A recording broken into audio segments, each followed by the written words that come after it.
America के आम लोग हो या आर्म्ड फोर्सेस, इन दोनों को ही एक गाड़ी बहुत ज़्यादा पसंद है और वो है ये गाड़ी, यानी कि high mobility multipurpose wheeled vehicle, जिसे प्यार से हमवी भी बोला जाता है। और ये गाड़ी अमेरिकन आर्म्ड फोर्सेस के अंदर ट्रूप्स को ट्रांसपोर्ट करने से लेकर छोटी मिसाइल्स को लॉन्च करने तक के लिए काम आती है। लेकिन इस गाड़ी के साथ एक बड़ी ही अजीब सी कहानी जुड़ी हुई है।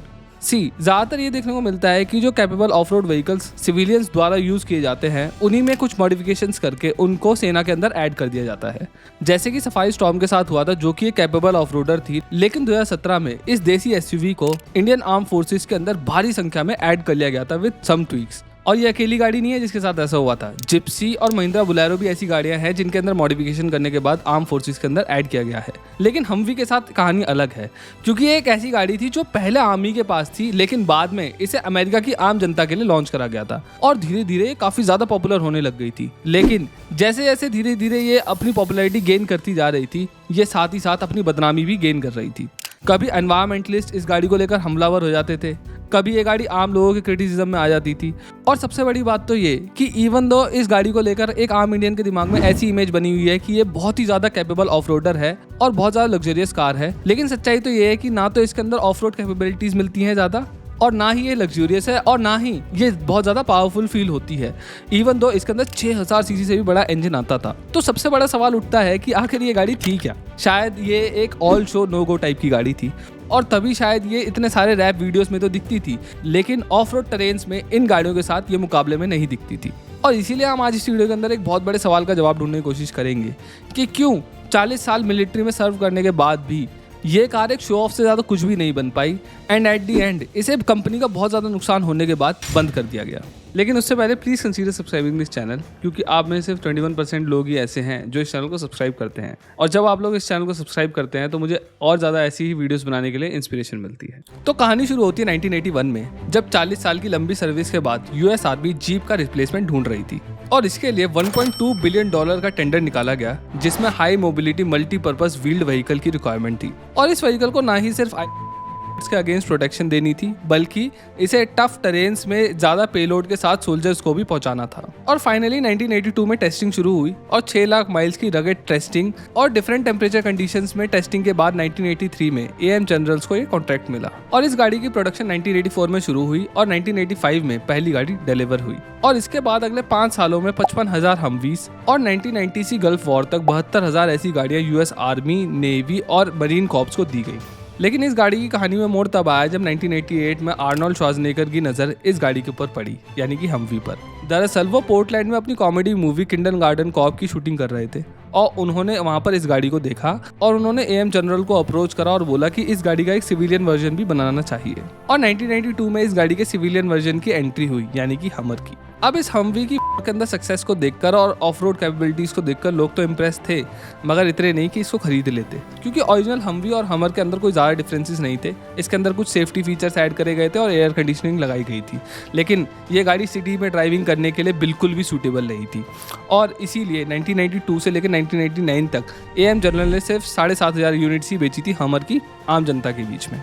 लेकिन फिर एंट्री हुई जनरल मोटर्स की। 1999 में जनरल मोटर्स ने इस गाड़ी के अंदर पोटेंशियल देखा और इसका ब्रांड नेम खरीद लिया, और 1999 में जनरल मोटर्स ने इसकी मार्केटिंग और डेवलपमेंट संभाली, और एएम जनरल ने इसकी मैन्युफैक्चरिंग। और बिना किसी देरी के जनरल मोटर्स ने पुरानी हमर का नाम बदलकर हमर H1 कर दिया, और 2002 में इसी तरीके से हमर H2 आई। और इस बार ये गाड़ी किसी मिरेकल से कम नहीं थी, क्योंकि इसकी सेल को रॉकेट लग गए थे, और 2002 में हमर ने इस गाड़ी की 19,500 यूनिट्स बेची थी, क्योंकि ये 3 टन का बीस्ट अब एक स्टेटस सिंबल बन चुका था। और फिर इसी मोमेंटम को कंटिन्यू करते हुए 2005 में लॉन्च करी गई हमर H3, जो कि एक कॉम्पैक्ट वर्जन थी इसी गाड़ी का, और वो और भी ज़्यादा अफोर्डेबल थी, और इसीलिए इस गाड़ी की 71,000 यूनिट्स बिकी थी अपने पीक करियर पर, यानी कि 2006 में। लेकिन इस मैसिव सक्सेस का कारण समझने के लिए हमें अमेरिका के कंज्यूमर बिहेवियर को समझना पड़ेगा। देखिए, हमर पावर का एक सिंबल बनी। ये गाड़ी बहुत ही ज़्यादा बड़ी थी और भारी थी। ये गाड़ी 5 मीटर से ज़्यादा लंबी थी, 2 मीटर से ज़्यादा ऊंची थी, और 2 मीटर से ज़्यादा चौड़ी थी। और इसी बिग बल्कि मस्कुलिन लुक्स ने इसे लेब्रॉन जेम्स जैसे NBA प्लेयर्स, एमिनेम और ब्रिटनी स्पीयर्स जैसे लोगों की कार कलेक्शन में जगह दिलवाई। और ऐसे ही कई सेलिब्रिटीज़ थे जिनके पास ये गाड़ी रही थी। और ये क्रेज सिर्फ यूएस तक ही सीमित नहीं था, ये इंडिया में भी आया था, जहाँ पर MS धोनी, सुनील शेट्टी, हरभजन सिंह और मीका जैसे लोगों के पास हमर रह चुकी थी। नाउ इंटरेस्टिंगली इस गाड़ी का कंज्यूमर बेस बहुत ही ज़्यादा यूनिक है और इस गाड़ी को ज़्यादातर ऐसे लोग खरीदते हैं जिन्हें हमर सिर्फ स्टेटस सिंबल के लिए चाहिए होती है। और ये चीज़ हमें एलन कार्डेनस की बुक द हमर मिथ्स एंड कंज्यूमर कल्चर में भी देखने को मिलती है, जहाँ ऑथर ये कहती हैं कि हमर ड्राइवर्स की कॉन्शियसनेस में ये चीज़ साफ देखने को मिलती है कि वो कोई आम गाड़ी नहीं चला रहे बल्कि एक हमर चलाते हैं। और इसकी हाई ड्राइविंग पोजीशन के कारण हमर ड्राइवर खुद को दूसरों से ऊपर समझते हैं। और यही एटीट्यूड क्वालिटी प्लानिंग जो कि इंश्योरेंस कंपनी है उनके डेटा में भी देखने को मिलता है, जहां वो ये बताते हैं कि जो मोस्ट टिकेटेड गाड़ियां होती हैं यानी कि जिन पर सबसे ज़्यादा चालान होते हैं वो H2 और H3 ही होती हैं और इनके ड्राइवर्स के साथ ये 5 टाइम्स ज़्यादा लाइकली होता है कि इनका चालान कटेगा। और इन चीज़ों से ये साफ होता है कि इसके कंज्यूमर्स का इस गाड़ी की ऑफ रोड कैपेबिलिटीज़ में इंटरेस्ट नहीं था। और जैसी प्रजा वैसा ही राजा, अगर कंज्यूमर्स ही कुछ नहीं मांग रहे थे, खाली वो एक ब्रांड और एक प्रेजेंस चाहते थे, तो कंपनी भी तो वही डिलीवर करती ना। और GM के अंडर हमर का भी यही हाल हुआ। हमर H1 को मिलिट्री हमवी के अंदर कुछ चेंजेस करने के बाद लॉन्च किया गया था और इस गाड़ी में कोई भी मेजर डिज़ाइन चेंजेस नहीं थे और पावर और परफॉर्मेंस भी सेम थी और सस्पेंशन सेटअप वगैरह सब कुछ सेम ही था। लेकिन जब H2 आई इसने मार्केट में धूम मचा दी और इसका मेजर रीजन था इसके डिज़ाइन चेंजेस, जो इसको एक बच SUV बनाते थे और थोड़ा और कंफर्टेबल बनाते थे। लेकिन यहीं से ये गाड़ी एक ऑल शो नो गो टाइप की गाड़ी बनना चालू हो गई, क्योंकि इसमें पहले एक 6.5 लीटर का V8 डीजल इंजन आता था जो इसको 710 न्यूटन मीटर का टॉर्क निकाल के देता था, जो कि एक 3 टन की गाड़ी के लिए काफ़ी ठीक ठाक था। लेकिन क्योंकि अमेरिकन जनता को पेट्रोल गाड़ियाँ ज़्यादा पसंद है, इसीलिए इसके अंदर एक 6 लीटर का पेट्रोल V8 लगाया गया जो कि सिर्फ 480 न्यूटन मीटर का टॉर्क निकालता था। अब ये इस गाड़ी के लिए कितना कम था इस बात को इससे समझिए कि 400 Nm का टॉर्क तो हमारी सफारी भी निकाल दिया करती थी। और सिर्फ यही नहीं, इसके साथ ही इस गाड़ी की ग्राउंड क्लियरेंस भी 16 इंच से घटाकर 10 इंच कर दी गई थी और इसका अप्रोच एंगल भी 72 से घटाकर 40 डिग्री ही कर दिया गया था।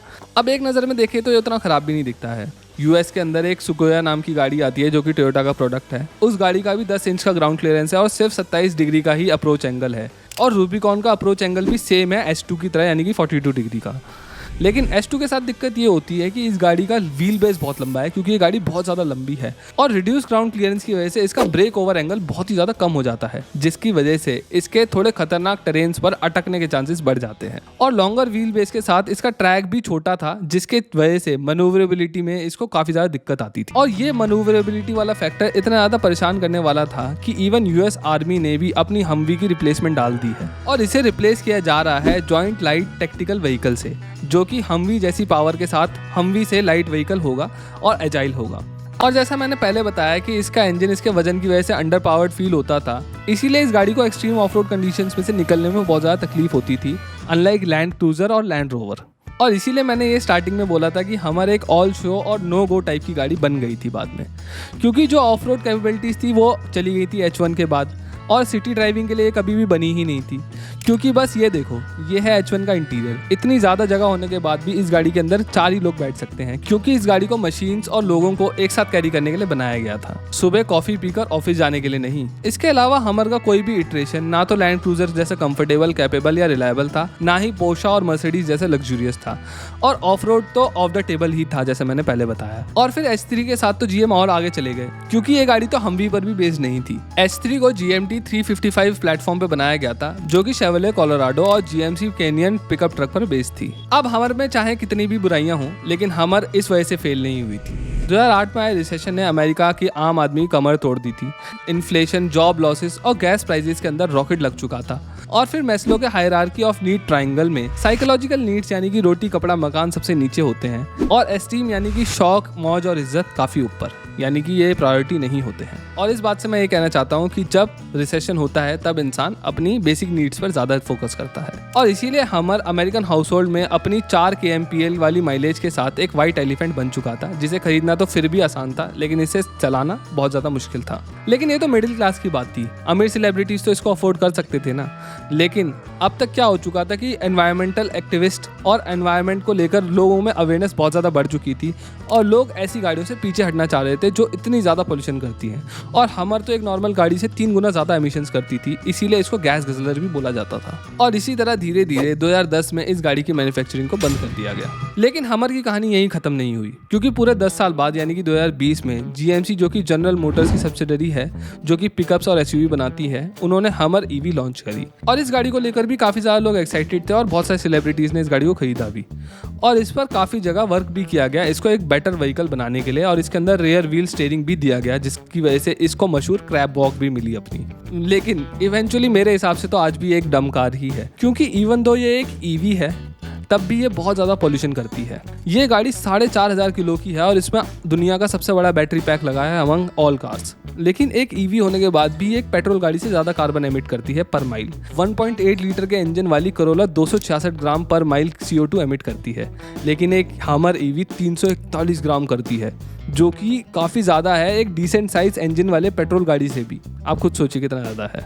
अब अगर आपको मेरी ये वीडियो पसंद आई हो तो please consider subscribing this channel. इस वीडियो को लाइक करिए, शेयर करिए और कमेंट्स में अपने विचार ज़रूर छोड़िए हमर के बारे में। Thank you.